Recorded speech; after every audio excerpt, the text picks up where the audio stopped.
Diouf caracole en tête donc dinañ leen jox les dernières appréciations El Hadj Ousseynou Diouf actuellement bi nga xamante ne mi ngi accompagner les nouveaux joueurs dans la tanière moom itamit mi ngi jouer un rôle très important au sein de cette équipe nationale du Sénégal mondial 2026 deuxième galop au stade de Djouba. Pathé Ciss est opérationnel donc premier galop d'entraînement des Lions bi Pathé Ciss jotul woon bokk ci bile séance il est resté à l'hôtel mais démb gis nañ ko mu effectuer li nga xamante ne nag moom mooy la phase de préparation donc il est disponible sur les prochaines sorties de l'équipe nationale du Sénégal Sadio pour doubler Henri Camara donc le ñanco national jamono ji nag mi ngi viser ay records donc Sadio qui est très attendu sur ce match bi nga xamante ne gaynde yi war nañ ko football face à cette équipe du Sud-Soudan le DG de la SOGIP Dame Mbodj jot na yëkkati ay kaddu waaye tamit mi ngi mettre en garde la fédération sénégalaise de football Sénégal Mauritanie n'aura pas lieu si mi ngi exiger tamit voilà que la fédération sénégalaise de football ñu effectuer un remboursement donc dinañ ci yaatal bu baax si bile jotaay Joseph Layous ex arrière gauche de TFC je suis très content et fier d'avoir signé à Laval Rewmi Quotidien Sport si xëtam gu njëkk gis ngeen la hausse des prix des pieds une polémique bi nga xamante ne mi ngi woy ba tey donc Dame Mbodj lave à grande eau la SOGIP donc mu nekk tamit kàddu yi nga xamante ne yëkkati na ko ci conférence de presse bi nga xamante ne woote woon na ko pour apporter des éclaircissements concernant la polémique bi nga xamante ne dañ koy orienter sur la hausse des prix des billets si match bi nga xamante ne les Lions du Sénégal war nañ ko football face à cette équipe de la Mauritanie la qualification mondiale 2026 ça se complique pour Aliou Cissé et la Libye donc le technicien le coach de la Libye démb nag équipe mi ngi doon football face à cette équipe du Cap-Vert donc du gâchis bi nga xamante ne constaté nañ ko dans cette équipe libyenne 3 buts partout dans ce match exceptionnel dinañ ci yaatal bu baax une fois suñu ñëwee sur les commentaires point actu sport si xëtam gu njëkk ñi ngi xëyee ba tey sur la Libye d'Aliou Cissé qui se saborde et gâche ses derniers espoirs face au Cap-Vert le Cameroun assure face à l'île Maurice on va vous donner tous les résultats yuy concerner les éliminatoires de la Coupe du Monde 2026 les équipes africaines qui sont en lice Tribune Sport il n'y aura pas de match Sénégal-Mauritanie si le DG de la SOGIP Dame Mbodj dans la comédie moom itamit mu yëkkati ay kaddu donc il faudra que les dirigeants de la Fédération sénégalaise de football signent le contrat d'abord avant de pouvoir jouer le match il faudra qu'ils nous disent clairement les modalités de paiement de la dette de plus de 100 millions de francs CFA Sénégal-Mauritanie un standing ovation de 60 secondes sera observé à la 10e minute pour rendre hommage à Sadio Mané comme ni ma leen ko waxee Sadio Mané est très attendu avec l'équipe nationale du Sénégal donc moom itamit ñi ngi koy xaarani sur cette rencontre bi nga xamante ne war na opposer suba le Sud-Soudan face à cette équipe du Sénégal donc le 14 dinañu dalal équipe bi nga xamante ne voilà moom mooy la Mauritanie au stade Abdoulaye Wade bu Diamniadio donc sans plus tarder dañuy enchaîner li nga xamante ne nag moom mooy ak les commentaires donc Yaya comme ni ma ko tijjiwee avec la une des journaux sportifs dañ koy commencer ak journal bi nga xamante ne moom mooy Rewmi Quotidien Sport si xëtam gu njëkk ñi ngi mettre en avant le DG de la SOGIP Dame Mbodj moom démb gannaaw ba mu yëkkatiwee ay kaddu indi ay éclaircissements concernant la polémique des billets donc gannaaw bu ñu yokkee prix billets yi il y avait vraiment des incertitudes ñi ngi doon xaarandi aussi la réaction des dirigeants yi nga xamante ne ñoo nekk au sein de la Fédération sénégalaise de football ci ministère des sports bi ngay jàngatee tey jii bi la sortie ak lan moo si sa appréciation Yaya waaw comme li may faral di wax rek Jobaay àdduna lépp loo gis communication la mooy soo gisee tey ñu toog fi di wax gis nga ko dafa am li nga xamante ne moom moo ñu boole mooy communication boobu boo déggee identité ci lépp lu mu mën a doon rek dafa fekk communication de say jiitu d'accord te mbir mi ba mu commencé boobu ba léegi dafa am li nga xamante ne fédération bi da ko waroon joué ko mooy génn wax sénégalais expliquer peuple bi ñi nga xamante ne ay fan lañ dañuy sacrifier pour équipe nationale du Sénégal lan moo waral ñu yokku prix billet yi te boobu ba léegi loolu gisuñu ko kon bu ñu ko gisul ñu yaakaar ni que peut-être am na li nga xamante ne dox na seen diggante ak SOGIP ba directeur bi génn kii di Dame Mbodj xamal itam sénégalais dafa am li nga xamante ne dox na diggante moom ak fédération bi mooy kuréel bi nga xamante ne moom lay jiite ba ay ndàmpaay yi nga xamante ne amel nañ leen ko dañ leen ko war a jox obligatoirement sinon match Sénégal Mauritanie bi du am. d'accord kon loolu noonu dafa doon li nga xamante ne situation bi nga xamante ne damay ne c'est un peu complexe mais du lu compliqué. d'accord dafa jot itam gars yi waxtaan. ndax mbir bu ñu la ko dénkee. day baax ngeen toog pëncoo xool ba xam ban solution la ñuy trouver pour afin que ñëpp mën see gis seen bopp. d'accord ndax équipe nationale du Sénégal équipe bi ñun ñëpp ñoo ko bokk képp kuy sénégalais rek gis nga ko am nga walla am nga cër. am nga itam xalaat bu rafet ci biir équipe bi boo ko waxee ñu nangul la ko. boo ko waxul itam ñu nangul la ko. très bien kon du ñu bàyyi toog seetaan en tant que ay sénégalais. ay nit toog bëgg a jël suñu équipe bi bëgg koo jaxase. bëgg ko indi ci ay détails yi nga xamante ne kenn du comprendre la finalité. d'accord dafa jot nag ñëpp jël seen responsabilité surtout fédération bi. comme li may faral di wax ndax yokku nañ billets yi génnuñu expliqué wuñu waxuñu kenn dara. toog nañ ne sënkam gaa yaa ngi jënd am na ñi nga xamante ne tàmbal nañ jënd am na ñi jëndagul. kon loolu dafa doon li nga xamante ne situation bi ñu waroon a expliquer sénégalais la te defuñu ko. kon donc fuite de responsabilité dafa am. te loolu waru leen woon. kon ñoo ngi tàmbali.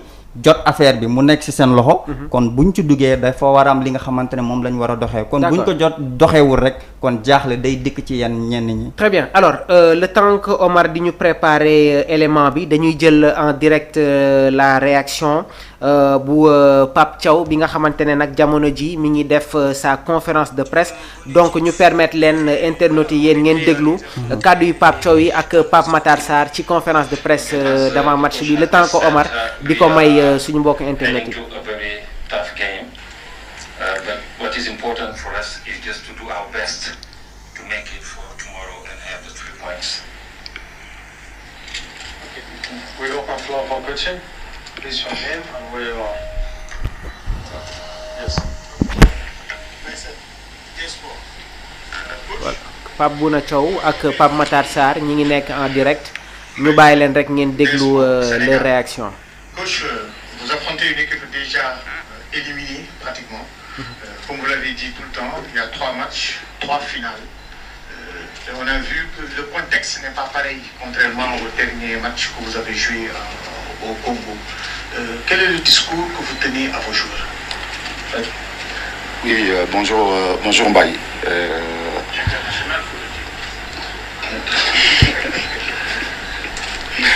Oui, donc le discours à tenir à mes joueurs, je pense que mes joueurs ce sont des compétiteurs, ils savent ce qui leur attend. C'est pas du tout un match facile, c'est sûr, c'est pas le même contexte face à la République démocratique du Congo, le match précédent.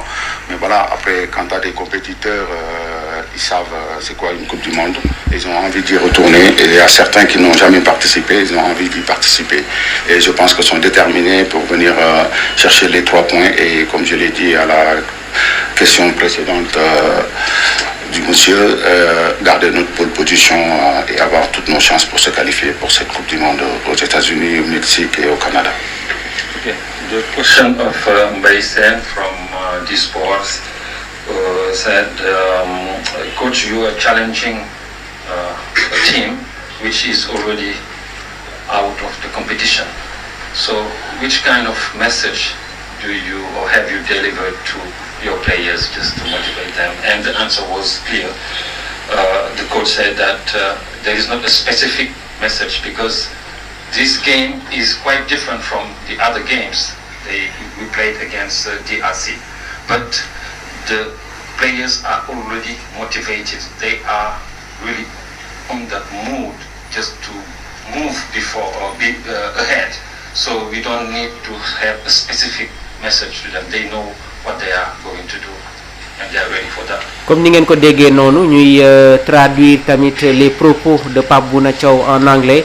Donc il reste très concentré waaye tamit comme ni ma ko waxee dañuy aborder ce match dans la plus grande sérénité yéen tamit dinañ leen permettre après ngeen dugg en direct réagir sur les propos du technicien de l'équipe nationale du Sénégal. And just want to know how are you going to handle the pressure of the match because more time is going to be difficult for the team because most of the Senegalese people they're waiting for the good result that they want to know the Senegal team qualifying to World Cup. How are you going to handle this? Also, at the same time, South Sudan team will try to make the game difficult for you. Although you have international players, but they believe in themselves, they believe in the country, and I think that is the moment for them to showcase the talent in this game. Thank you. Demain, vous allez jouer votre match ici à Djouba, mais au même moment, vous penserez beaucoup au match que la RDC va jouer contre le Togo. Alors comment est-ce que vous allez gérer cette pression, sachant que ça ne sera pas facile, l'équipe du Sud-Soudan ne va pas vous faciliter les choses, sachant qu'elle joue à domicile et elle fera tout pour avoir un bon résultat. Comment est-ce que vous allez gérer cette pression demain?